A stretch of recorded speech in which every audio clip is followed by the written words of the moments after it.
जय हिंद दोस्तों। डिक्टेशन शुरू होगी 5 सेकंड बाद।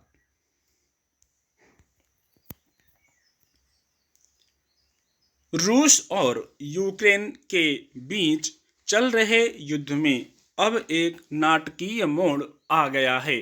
रूस ने आरोप लगाया कि यूक्रेन ने उसके राष्ट्रपति व्लादिमीर पुतिन की हत्या के इरादे से 2 जंगी ड्रोनों से क्रेमलिन पर हमला किया। हालांकि उन्हें निष्प्रभावी कर दिया गया और उसमें कोई हताहत नहीं हुआ। उधर यूक्रेन का कहना है कि इस हमले से उसका कोई लेना देना नहीं है।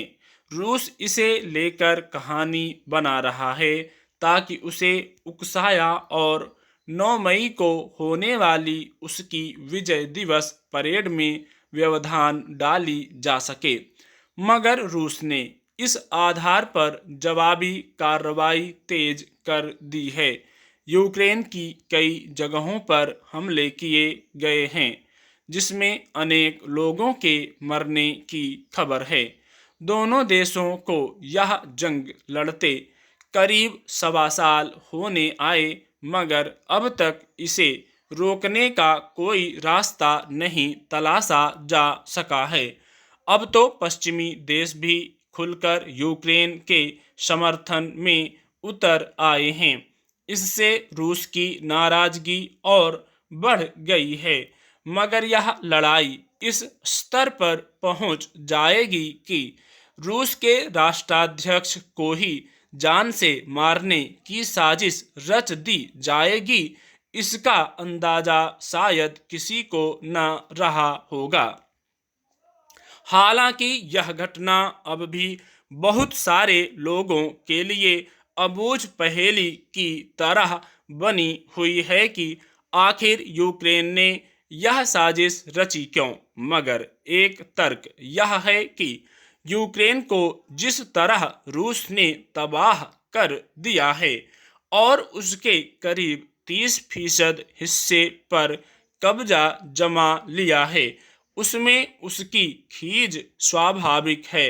मगर जिस तरह क्रेमलिन की सुरक्षा व्यवस्था चाक चौबंद है, उसमें सेंध लगाना इतना आसान कैसे हो गया, यह एक सवाल बना हुआ है।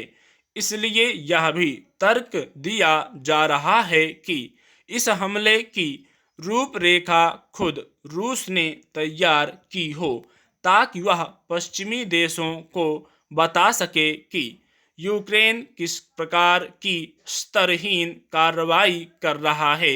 इस घटना के पीछे उसका मकसद अंतर्राष्ट्रीय समुदाय को भी यह दिखाना हो सकता है कि गलती उसकी नहीं बल्कि यूक्रेन की ही है, जो अब आतंकवादी हरकतों पर उतर आया है। इसकी हकीकत क्या है, उस पर से पर्दा जब उठेगा तब उठेगा, या क्या पता कि कभी उठ ही न पाए।